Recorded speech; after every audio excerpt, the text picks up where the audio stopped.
All right. Good afternoon, everybody. Good afternoon. Good afternoon. And welcome to this month's panel discussion. It is April, and with all the awareness months going on, we chose to highlight and hone in on financial literacy because April is Financial Literacy Month. And so I am super excited to have two ladies in the studio that are prepared to join me for a discussion.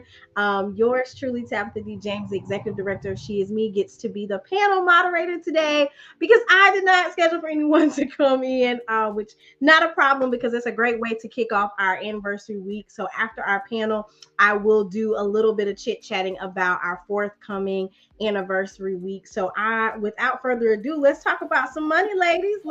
Let's get into it. Let's get into this conversation.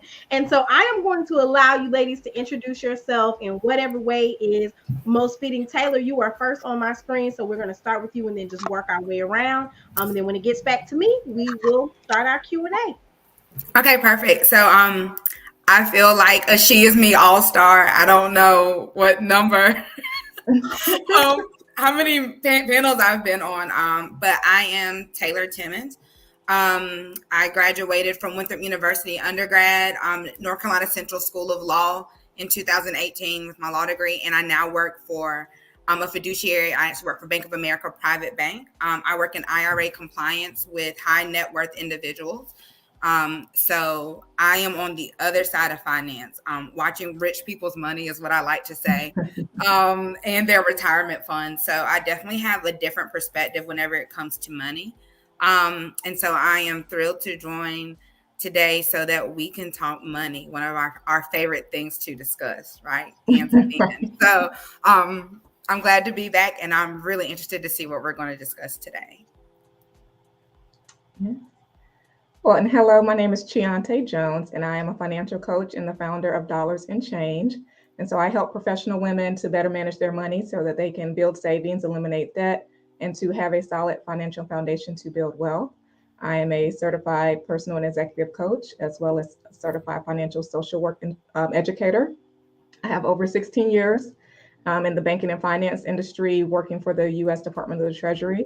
I also am a Eagles. I went to Winthrop University as well, so I graduated there with my undergrad, and then went on to get my MBA from East Carolina University. Hey, Eagle. Okay, cool. We got the Eagles in the house today. I won't throw no shade today. Don't do it. Don't do it. I'm not gonna do it today. It's two of y'all, so I'm gonna just chill out. Okay, I'm gonna just chill out. Okay, but we all know Coastal's the only university in South Carolina. But anyways, it's something. What did you ladies want to be growing up? So go back to I'm gonna pick a number and say when you were 16. So 16 is a sweet spot for us over here. What did you want to be when you were 16? Am I first again? Doesn't matter. Doesn't matter. Okay. Go ahead, Taylor. I wanted to be a Supreme Court justice. All right. I did. Lawyer, but I was like, I'm going to be. Justice Ketanji has taken my goal. I wanted to be the first Black female on the Supreme Court. But, I'm over that, so she can have it, But that is definitely. I'm glad it's her, right? So, but I wanted to be Justice Ketanji, obviously. So that was it. Yeah, I would say when I was 16, I probably at that point wanted to be like a psychologist. I was kind of interested in psychology. And I remember I was on student council or something like that, and we was planning an event, and I was talking about something, and I remember one of the parents asked me, he asked me like, what do you want to be when what do you want to go to school for? And I was like, psychology. He's like, oh no. He was like, you need to be like an accountant or something. And so that got my mind thinking differently. So by the time I graduated from high school, I knew I wanted to do business. I actually went to Winthrop as an undeclared business major. So I just wasn't sure. I had kind of narrowed it down to finance and management. And I ended up with a finance advisor, like my advisor that I was assigned was a finance professor. And so I kind of mentioned to him that, I narrowed it down these two things. And I said, and he said, like, I'm not really sure which one to go into. He was like, well, of course, I would suggest finance. He's like, it'll be a harder major for you to do, but you could definitely come out of school making good money. And I was like, okay, I'll do finance. That's what I did. Okay, sounds good, right? Sounds like a plan. Okay. So going to switch gears just a little bit and talk to you ladies about, or have you ladies talk to us about, in a male dominated field, right? We know the world of finance, economics, money, management, all the things thereof is highly dominated by males, highly dominated by Caucasian males. And so as a Black female, have there been any barriers that you've had to overcome in your fields? Yeah. So when I first started, I haven't had a whole lot of, honestly, which has been fortunate. I haven't had a whole lot of situations, but I have had a few, a couple where it's come up where one, just being viewed as an equal, as far as like your opinion being equal. And this was not so much with my coworkers, but like I said, I worked for the Department of the Treasury doing bank examining and coming out. A lot of times we would go to like these smaller community banks and, some of the smaller towns in South Carolina. So being young, being Black, being female, sometimes when I would say something, but of course they may not have wanted to hear it from me. So they would need like to validate it with someone else. And so even though I was sharing the same information, sometimes like my opinion didn't carry as much weight because of, who I was, how old I was, the fact that I was female. And so I have experienced that and having to overcome those type of barriers and just show that I do know what I'm talking about. I do know my stuff. And then the same person, another person is saying the same exact thing that I just said, right? But if somebody else had to say it for them to believe it. So I have experienced those type of things. So just, finding your voice and, feeling like you're worthy and you're supposed to be there. And you do know your stuff. So I will definitely echo that. Like you said, it's that trifecta of being young and Black and female. So like I said, I deal with high net worth individuals. So, and we'll probably touch on this later. I didn't know people were walking around with the type of money that people are walking around with. Like, I didn't know that millionaires were like as common as they are, right? And then once again, being in the South, so it's not really a trifecta, it's like a 4-part. This little young Black girl, right, telling me something. Then I can have somebody maybe like the same age, but a white male, and he says it and it's gospel. And yeah, it's okay. I just told you that same exact thing, right? Yeah. Or, I've had supervisors where I'm like, like me and this client, like, just really aren't seeing eye to eye. I've had a supervisor tell me, I hate to say it, it's probably because you're a female. My supervisor can literally say the same exact thing, gospel. And I was like, okay, so it definitely happens. And it kind of can mess with your head. It can mess with your mind a little bit. But you just have to remain steadfast and remember, we just said the same thing. So obviously I know what I'm talking about. I know what I'm doing. I know how to do my job. That's just a personal problem. So you just overcome it, you ignore it, and on to the next. You literally learn to take it with a grain of salt after a while. Wow, thank you, ladies, so much for sharing so transparently. Were you taught about financial wellness, literacy, or any of those things thereof as it relates to finances growing up?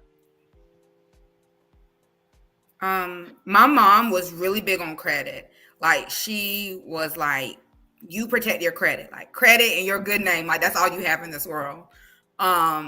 So she would share like her personal experiences, like don't fall into the pitfalls that I fell into. Like, this is what you need to do. Even now she'll be like, oh, well, maybe you should get like another credit card. Cause like I didn't get a credit card in college. I didn't have a credit card, I want to say maybe until I went off to law school. So even the other day she was like, I think you should get a credit card. She was like, well, you already bought a house and a car, so maybe you don't need a credit card. Right. So like, she's still trying to check in with me, to make sure that I'm making good financial decisions. But that was kind of the thing. I always heard, credit's better than cash. And then, she went into like this Dave Ramsey, which I'll leave that there. I'll leave that there. So, I can tell that, she was really trying to make sure that we avoided mistakes that maybe her and some of our other elders made. So that made me very, very conscious of my financial decisions, which I think still am pretty cautious. But yeah, so that was pretty much it. I just remember to protect my credit and my good name. Yeah. Those two things. Yeah. And with me, so I grew up with a single mother. And so my mom so I saw her work hard, right? She typically had multiple jobs to make sure that we were good and taken care of. So we didn't go without, but we weren't struggling, but we didn't have like, all the nicest things ever, but we felt fine. Like it was stable, it was fine, but I knew my mom worked hard to make that a possibility.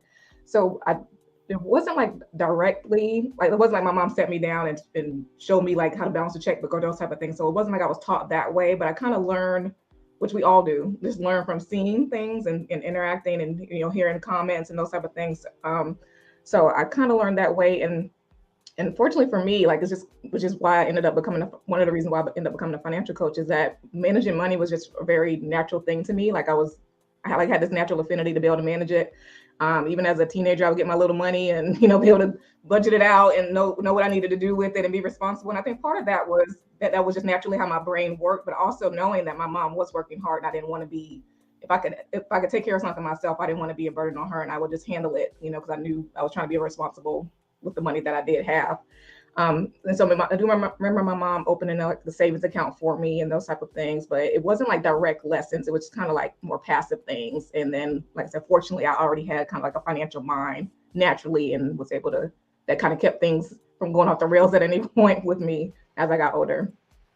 Awesome, lady. So staying in that same vein, right? What advice would you give someone just starting out to save a budget? So let's say it's a teenager with an allowance or their first job, or entry level, just very entry level budgeting, because I don't want to take for granted that some of our audience may be adults and not really comfortable with budgeting and saving and that type of thing. So what advice would you ladies give to someone who has not entered that world yet of saving and budgeting? Because when we talk about financial literacy and wellness and all things finance, we can get deep, right? We can get into investing, we can get into the ways we can diversify our portfolios, but let's keep it real basic and talk about how we save and budget. So any tips that you ladies have for our audience today?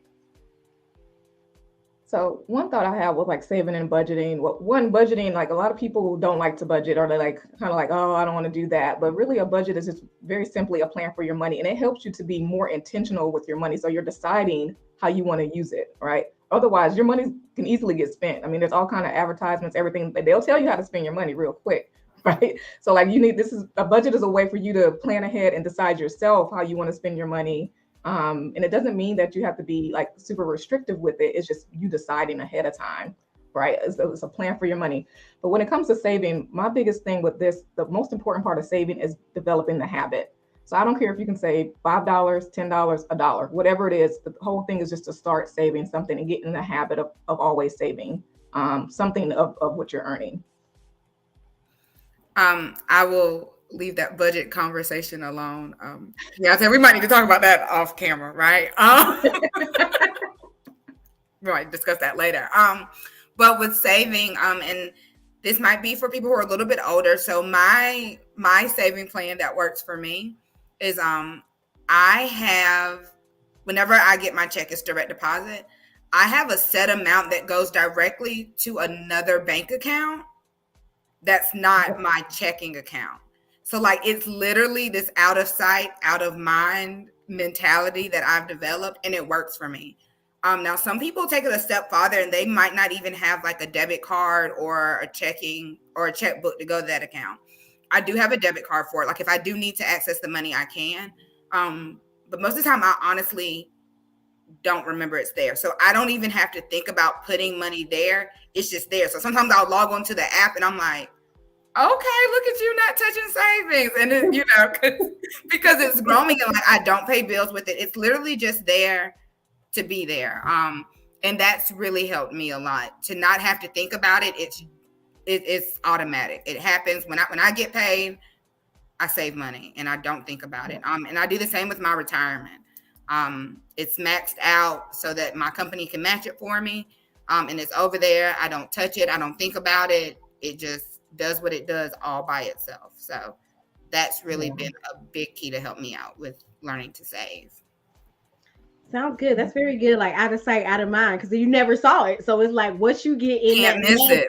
what you get in that main checking account is what you got. I had to do that too, because if I see it, then I'm like, well, I'm not gonna save this much this month. I'm gonna do the other amount. And so not seeing it is definitely a solid way. And so even if you are young, if you are getting your money direct deposit, you can still split up where that money can go. And if you are not yet, you can split up, like when you get your money for birthday allowance, whatever happens, you can just begin to create that habit of discipline, saying, I'm gonna put 10% or whatever that is away. And once you do it, as the amount gets larger, it's not as overwhelming because you've started that habit. And so what is, in you all's opinion, a big misconception about finances in the African American community? What are some big misconceptions that our folks have about money and finances and all things thereof?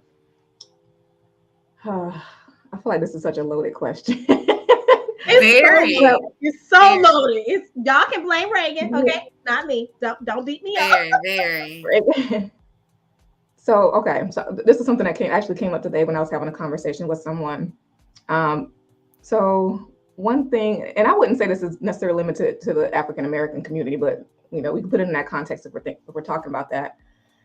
But I'm sure you all have seen like these crypto, or just like you hear about the latest stock that's coming out. And so like I found that a lot of people are kind of looking for like this almost like get rich quick mentality, right? They want to like, oh, let me start investing, or let me start buying this stock.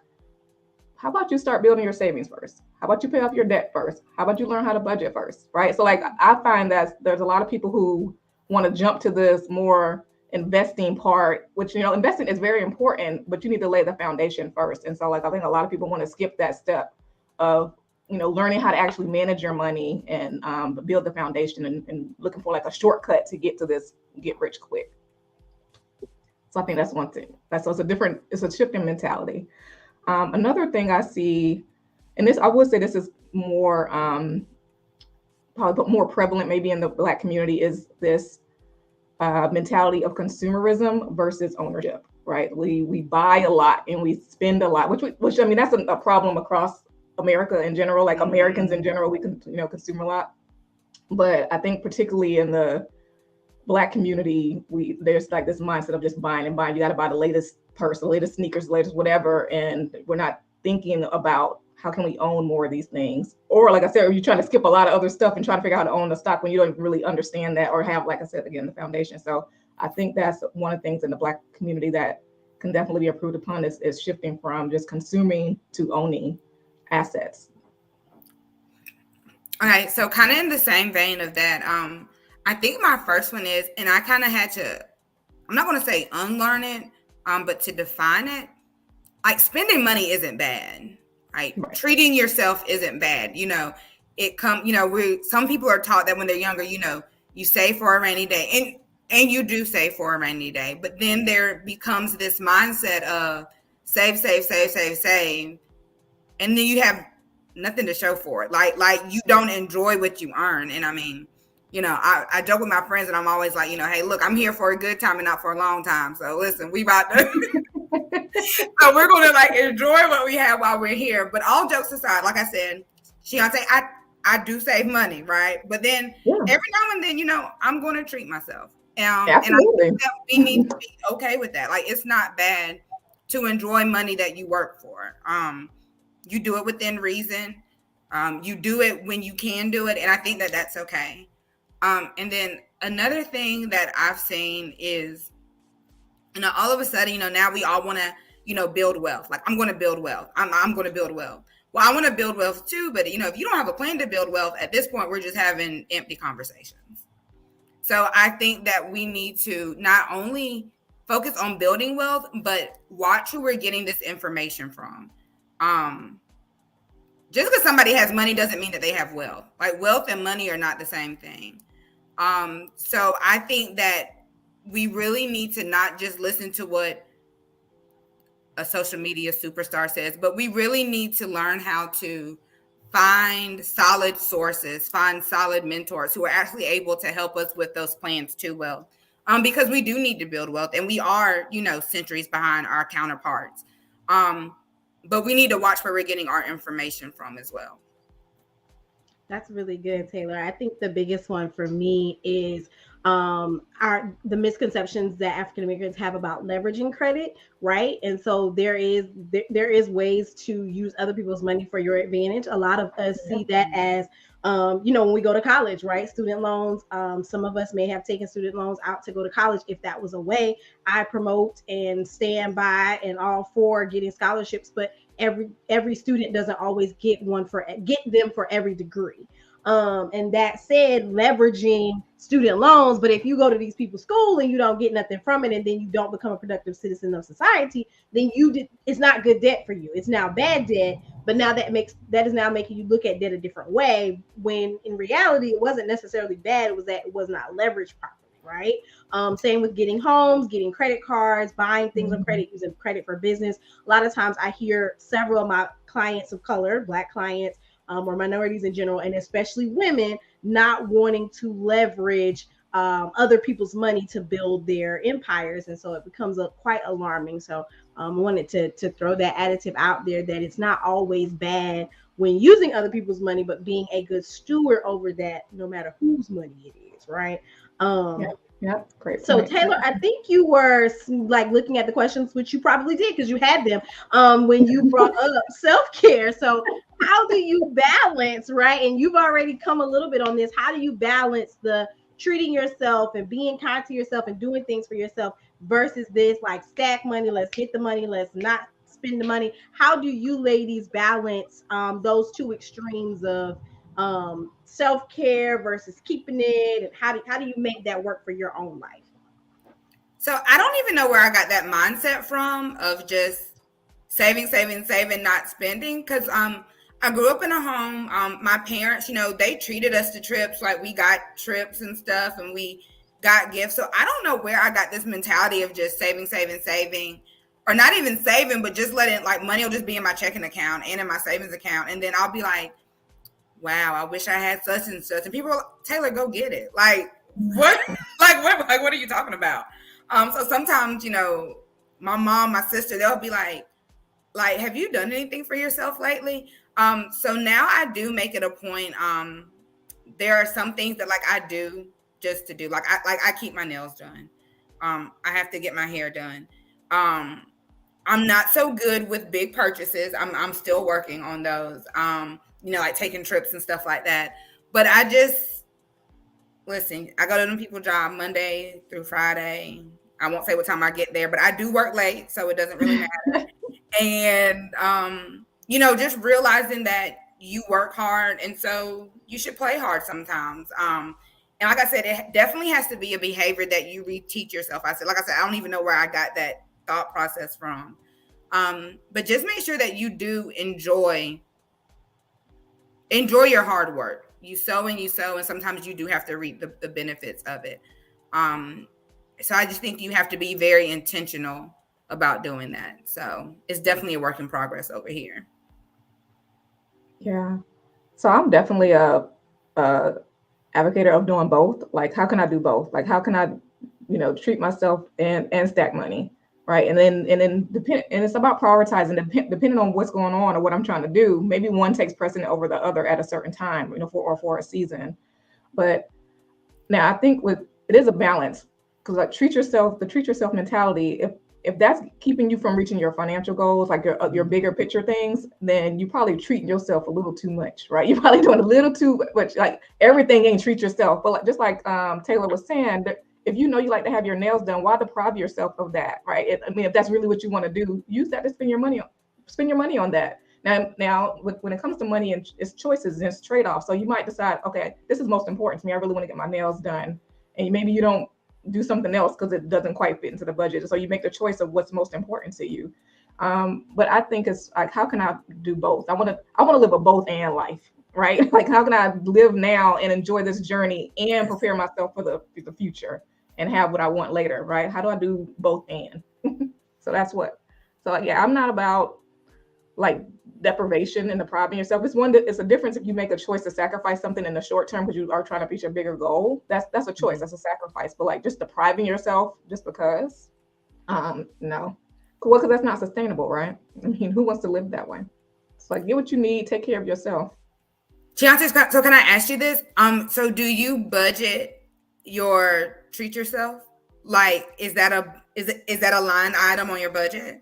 It's absolutely on there. So like I would say, like for you, like if you know your thing is, you know, getting your hair done, getting your lashes, getting your nails done, or whatever it is, just add that into that part of your line item on your budget. Like just put it in, and that way you already are planning for that ahead of time. So like it's not like, oh, I accidentally spent too much on that. Like it's already there. You accounted for that ahead of time, and you also accounted for the fact that you wanted to save X, Y, and Z, or you wanted to save up for your trip that you want to do, or, put some whatever in your retirement. Like just make all of that part of your plan. And this is why I'm saying like budgeting, that's what the purpose is to me, is to make a plan for it, to incorporate the things that you really want and make those choices intentionally, because that's what it helps you to do. But it's not about removing what removing things that you really want to do. It's how can I figure out how to do this? And it may require some choices, and it require you to prioritize, and that's fine. But it'll just help you focus in on what's most important to you to begin with. That's good teaching right there, because if you deprive yourself, you're gonna fall short anyways. The budget and the number's not gonna be numbering anymore. You're gonna do it anyways. And so we have a question from the audience about talking about credit. So can we talk a little bit about credit cards? What do we need to look for and or avoid as it relates to credit cards in general? I'm giving that directly to the financial coach. So for credit cards, for me, like I know Taylor mentioned Dave Ramsey earlier. So like my philosophy is not like no to debt, like completely. Because I think just like Tabitha was saying, like I think there are times where you can leverage it. And I just think it's about being a good steward of it and know how to use it responsibly.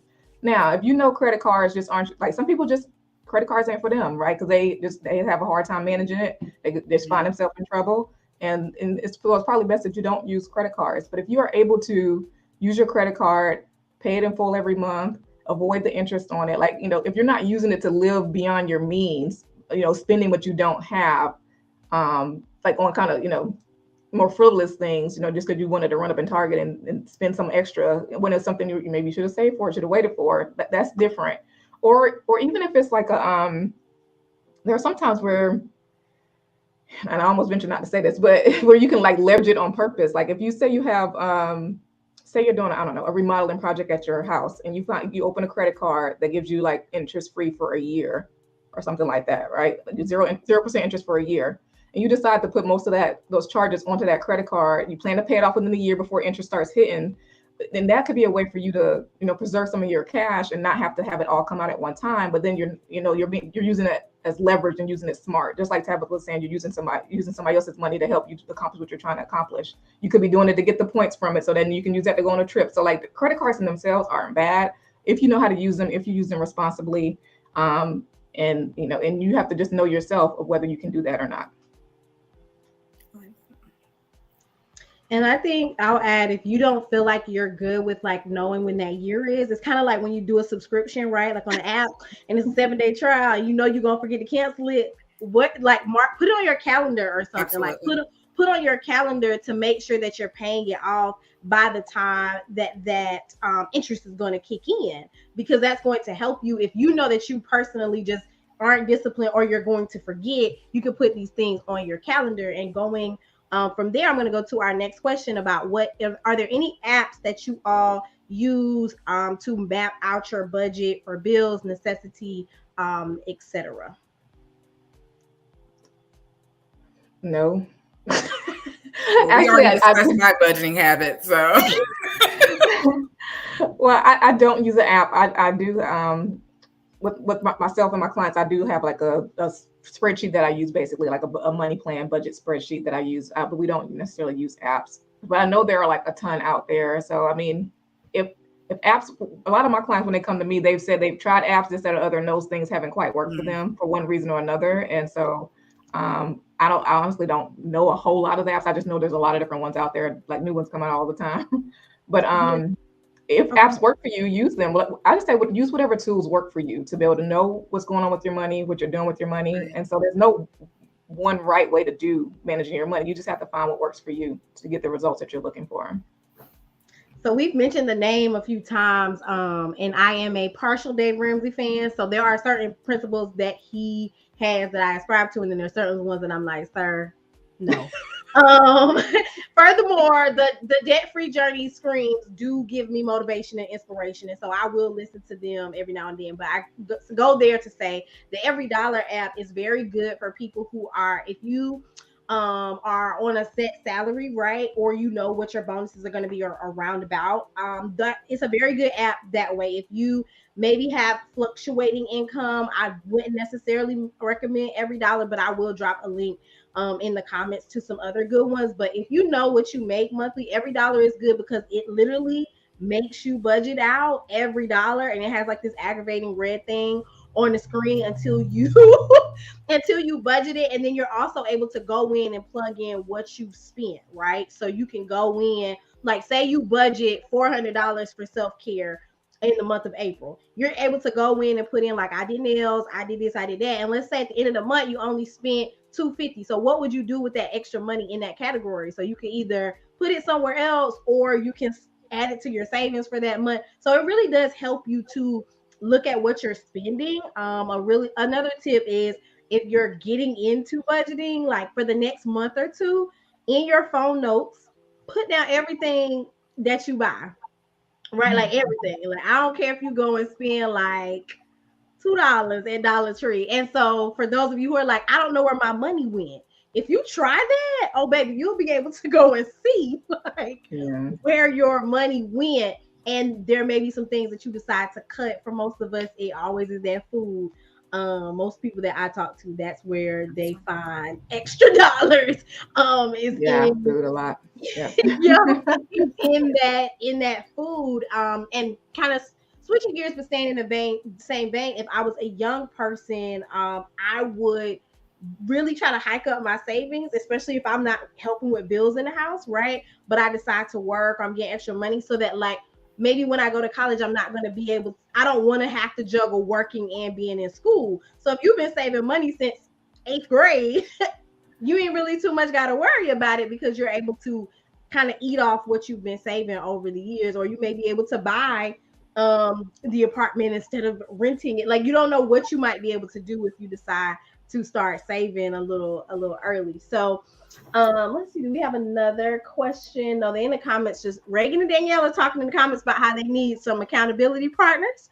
Maybe they need to hit up the financial coach for some discipline and accountability. And Reagan does, and she does. And she does. And we have someone wondering if you would mind sharing that spreadsheet. So it wouldn't be, honestly, it would not be helpful for me just to share it by itself. It's something that I work with my clients with and teach them how to use it. Like if I just shared it, you wouldn't really know what to do with it. It's like a part of a whole money management system. So it's not that I'm just trying to hold it to myself. You need to be taught how to use it. So that makes sense. That makes a lot of sense. So they are saying that they need to be each other's accountability partners. So y'all get onto that. Okay. Y'all get onto that. A key thing that I heard though from both of you is that it takes discipline, right? No matter which route you choose, no matter how you decide to kind of manage this financial situation, it takes discipline. So I'm going to begin to end with, if there was something that you knew, is there something that you wish you knew about money 10 years ago from today? However old you were at that point, doesn't really matter. But 10 years ago, is there anything that you wish you would have known about money? Okay, so for me 10 years ago, I would have thought about being more intentional about what I was doing. So like I always had like these good money habits, and I was saving, I was putting money in retirement. But we're always learning. So like I said, so 10 years ago, I would have knew more about this, thinking about life differently as far as what do I really want like later on in life. At that point, my mindset was like the traditional path, work a job, you stay there, you retire from there and everything like that. My mindset has shifted a lot since that. Like, I have recently left my job where I'm not even working there anymore. So like, even like, I wasn't even thinking about entrepreneurship or anything at that point, but just different will be being able to think differently. Like you can earn outside of this job. Like there's more to earning than just what you earn in a salary. Like other ways to earn as well. There's other ways you can generate income And so your salary is just one way to do it. So I would have thought about that. I also would have at that time, which I don't know how long Roth IRAs have been around, but I know it hasn't been like super long, but I would have started investing in my Roth IRA way back then as well. I think they were there 10 years ago. So I'm about to say I've only started doing it like in the last, 5 years or so, but I would have started earlier on that in addition to what I was putting into my 401k at my job. So those are a couple of things I would have done differently. I think I would have been, now I was in college 10 years ago, so I think that this is a completely different mindset. I think I would have just been more intentional about everything. Like money, it comes and it goes, right? And if you don't plan to keep it, it will go every single time. So I just think that I would have been more intentional about it. I would have been, I won't even say a better steward of it, because I don't think that I'm not bad with money, right? But I just would have been much more intentional about money. Probably trying to learn more about money so that when, I came into my big girl job, as I like to call it, it wasn't like, oh my gosh, like your girl got money, right? Like I kind of already knew what I was going to be doing with it. Because, making money from your adult job is very different than making money at a summer job. But I think that if that foundation is laid, that they're very transferable skills in working your summer job and then becoming an adult and working an adult job. So just being intentional about it, planning out what I wanted to do. I can be a little spontaneous sometimes. So maybe, I don't know, budgeting perhaps, and looking into that, and just learning how to create, long-term goals. Like, this is what I want this money to do. This is how I want my money to work for me while I'm working for my money. Gosh, that was good. Yeah. But that's what I definitely would have been doing 10 years ago. Yeah. It's like thinking about what do you want out of, which, I mean, because we are always evolving, always learning, and it can change, but thinking about what is it that I want in life, or what is it I want, like kind of what are my life goals, and then how do I align my money to make that happen? Like being more intentional in that regard. Which I think is similar to kind of what you were saying, Taylor. So yeah, that's what my thought would have been. Like, oh, absolutely. If I wanted to, I don't know, retire early, what did I need to do 10 years ago to try to make that happen faster? Like, so I could accelerate things. Absolutely. And kind of in that conversation, I have an aunt who is a pediatrician. So it's like she makes very good money. And we always joke with her because she's super frugal. Like, sis does not eat out. Like, even if you go visit her, like, she will sit there and she will cook for you. Like, I went to go visit her. I think we ate out, like, maybe one time, twice, maybe in, like, a whole week. Because, like, she cooks. And I was always just like, man, if I was making this money, like, you couldn't tell me, like, anything. She'll have, like, properties. Like, she started, like, a side business. I'm like, you're a whole doctor. Like, why do you have a side business? Like, you making several people's salaries. Like, what are you doing? And one day I talked to her and she was like, oh, because I'm retiring at 45. And I was like, what? She was like, I'm retiring at 45. Like, she's not married. She's had several houses, rental properties. And so I was like, what do you mean you're retiring at 45? She was like, at 45, if I don't want to ever go to work again, I'm not going to work again. And she meets with her financial planner. And sis is set to never have to work another day in her life. If she doesn't want to. And to me, that's like, why didn't we sit down and have this conversation earlier, right? Like, why didn't you tell me this earlier? So now she literally works because she truly enjoys her job. But she also knows, if this ever becomes too much and I don't feel like putting up with this anymore, like, I'm out the door and I'm set. Like, we're good to go. So like you said, just figuring out what is the ultimate goal and how do I get there? That's important. That's really, really important. Mm-hmm. That's really good. Shout out to Auntie for that gem that she has given us all. Right. Like, do you want to adopt me? Right. This is why. Right. This is why. And I think that goes really big into designing a life that you want to live and knowing how much it costs One of my coaches talks a lot about knowing how much it costs to be you, knowing how much it costs to live the life that you want to live, because ultimately, if you don't have a number that you're aiming for or roundabout, you're really just living. And Taylor, I think you hit on it earlier, like if you don't, the money will go, like it will come and it will go. And it will go if you, especially if you don't have an assignment for it. And so, Miss Jones, I have a question from the audience of how do we connect with you? How do we learn more about the things that you do as a financial coach? Yeah, so you can find me online on Facebook and Instagram at Dollars and Change Coach. And my website is dollarsandchange.com, and that has a link to everything else as well. So that's probably the best place is dollarsandchange.com. I do free consultations. So if you're interested in financial coaching, you can reach out and you can reach out to me directly, but you can schedule right from my website to schedule a free consultation, and where I can learn more about what you have going on. You can learn more about my services I offer, and then we can go from there. All right. And we can budget. Right. I help you set up a money plan so you can enjoy now and the both and, right, and take care of yourself later. Both and that's it. The both and. The both and. The both and. I'm all about having options. I love what your aunt did, right? Like she had the option, and that's what I'm all about. Let's create options in our life. Let's create the flexibility to do different things. So yeah.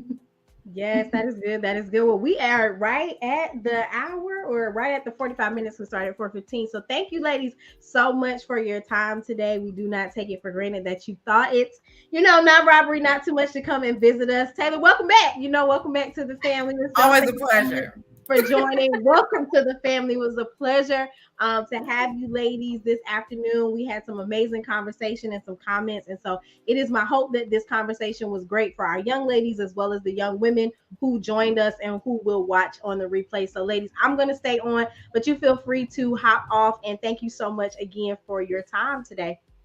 All right. Thank you. Thank you for having me. Thanks. Bye, ladies. Thank you all so much for tuning in. It was quite a pleasure. Amazing conversation about money and finances and budgeting. And, oftentimes, especially in the Black community, money is a taboo topic, something that we don't talk about a lot, something that makes us feel a little uneasy, something that makes us feel a little nervous. Looks like we got a comment from Danielle, said they were great. Yes, they were. They were great. We were able to laugh. We were able to talk about money. And I want you all to know that it's not a taboo topic. If you feel that you can't talk about it with family and friends, something is wrong. And maybe you need to be the one to start bringing that up in conversation. For my young people, it is something that you really want to think about, especially as you are looking at different majors and different career paths. You want to do something that you love and that also brings you the type of income and revenue that can help you to live a life that you also love. One of my favorite questions to ask when I am talking to students is raise your hand if you have met an adult that complains about their life, complains about their job, complains about money. And most of the time, 99.9% of the time, these young people raise their hands in these sessions and say, yeah, like I've seen that before. I've heard that before. And my challenge to them is to always create a life where someone is not raising their hand about you. Create a life that you are not the adult that's going to be complaining about your job or complaining about your kids or complaining about your money, because you're going to have a life that you live and love. And so before we go, I want to begin our celebration, if you will, of our anniversary week. So our 6-year anniversary is next Saturday. So it is on Saturday, April 16th, and there are going to be ways for all of you to be involved in helping to give. What better way to end a money conversation than talk about giving? There are going to be ways for each of you to give in a very small amount or a very large amount or in between amount, however you so choose, to our organization and the work that we are continuing to do as we journey into year 7. I cannot quite believe